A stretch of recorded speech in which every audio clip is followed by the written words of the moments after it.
Hello, everybody. Welcome back to another episode of the Line Pride Sports Podcast. As always, I'm Brody Bohannon. I'm Jackson Han. Kinley Harris. And Mira Russell. And in today's episode, we are going to be wrapping up basketball, going over wrestling, heading to state, and a little baseball and softball preview. So just going over basketball, the first game that day was the girls versus Huntsville with appearance to regionals on the line. And, you know, it just wasn't Gravette's day. And, you know, Huntsville hit the big shots, really, is what it came down to.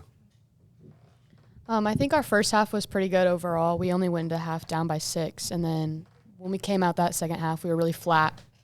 And the end of the third really got us. They went on a pretty big run, and we just couldn't get back from there. I mean, I think that we were on a high from that Monday playing Gentry and winning them in a pretty tough game. I think we went into the game with Huntsville pretty confident, but also knowing that they beat us twice and our matchup wasn't exactly like ideal. And so I think that most of us just played as hard as we could at the end. It wasn't our day. They were supposed to win that game, but I think that we had a tough season, but it is what it is. Yeah, I didn't get to watch too much of that game, but the first half, I did get to watch all of. You guys played really well in the first half. The offense actually looked really good, and you guys were getting out in transition.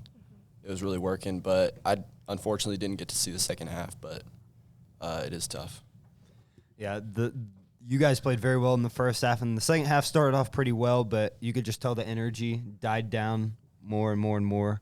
I think the defense played pretty well. I mean, obviously, Huntsville hit some big threes, and there's really just nothing you can do about that. You know, leaving those type of shooters open in that zone is pretty tough. But I think Huntsville just played really well, and they deserve that regionals appearance. For sure. And then into the boys' game, the boys took on Prairie Grove for a third time and unfortunately fell to them for the first time this season. And, I mean, man, it was just Prairie Grove's night. It's just like they couldn't miss, and, you know, we did not execute very well offensively and defensively. Yeah, I mean, 4 and 14, I'll credit them. They absolutely went off, both of them.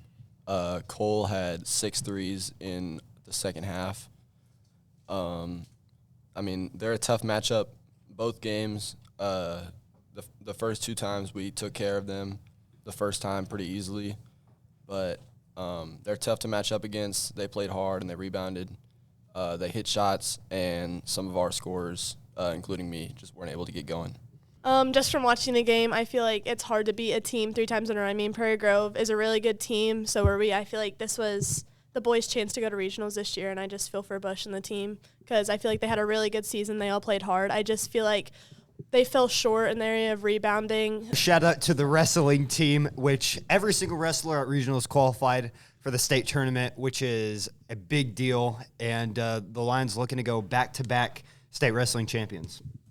Yeah, I haven't gotten to go to a wrestling meet this year because of basketball, but 14 for 14 going to state, that's wildly impressive. I'm really happy for them. They all of them work really hard, and wrestling's a tough sport, so just proud of that. All right, so now we're going to move on to baseball and softball preview. Cash May's here. You know, you guys know him. So we're going to jump in. We'll do softball first. So what are the expectations? Who are some new faces to look for? And, you know, what are you guys, you know, looking forward to in the upcoming season? Yeah, I feel like we have quite a few new faces. I mean, our catcher, we have a new catcher. We have a new outfielder. We definitely have a couple new faces and some younger girls playing, but I don't think that's going to harm us in any way. I didn't watch a lot of softball last year, obviously, because we were playing at the same time. The softball I did watch, we have a good team. I think that we lost a couple important pieces to that team, but I think with how Luther carries herself and carries the team, I don't think that'll be much of a problem. I'm excited to hear about, you know, the good that's going to happen, and if I can, I'd definitely pop out and watch a game. Yeah, I agree. Obviously, every year the expectations for Gravette softball are high because, you know, that's what they've been building, and I'm really excited to see what the team can do this year. You know, you got some young players now have some experience under their belts, and I'm really looking forward to see what they can do. The conference is wide open. I mean, obviously you got P. Ridge, but they're very beatable. So, you know, I'm really looking forward to see what the softball team has in hand this year. I'm excited. Now, moving on to baseball, me and Cash will go first. Cash, same thing. What are some things to take away from last year? What are we looking forward into this year? So we have majority of our team is returning. I think we're actually losing. We're losing one player. Technically, we're losing 2 players in the field, 3 total if you count POs. Shout out Hunter Roten. But I think last year we ended on a note that we really didn't want to end on, and I think this team, because it's basically the same team, and some of us still have 2 years under our belt, others have 1. Besides this year, I think that we have plenty of time to get back and figure it out. I think overall, for things that we looked at last year where we struggled, like offense and hitting the ball and, making plays in the field, I think that comes from maturity, just watching some of the guys, come down to practice, transition from basketball to baseball. I think everybody's just ready to get out there and ready to play. Yeah, I think the big thing that we're carrying into this year is experience. We walked off the field last year with 8 freshmen and sophomores. We did. We had 1 upperclassman next year that we lost. So the experience is there, and I think one thing that we have to fix is getting out of our own heads.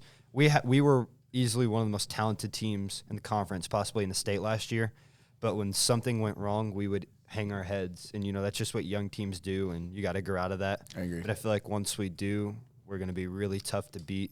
The expectations are high this year. There will be some fun competition in the conference, but I think that now that we have some experience, we have a season under the freshmen and the sophomores belts. I think baseball has a chance to do a lot of damage this year and hopefully get to Monticello for that state tournament. Yeah. I feel like this is going to be a really big year for baseball. I feel like, just like Brody said, last year their only problem was experience, just immaturity. I feel like all those players coming back have time under their belt, have experience, have practice. Honestly, just watching some practices and talking to some of the baseball guys, I feel like this year it just means more to them. I feel like they're going to be hard to beat, so I'm excited to watch. Yeah, I agree. I think the way last year ended put some good motivation into a lot of y'all's heads, and with that experience now, you're going to do great, I feel. Well, that's it for this episode. We thank you guys for tuning in. Next week, we'll have some more analysis on baseball and softball after their games. See you next week.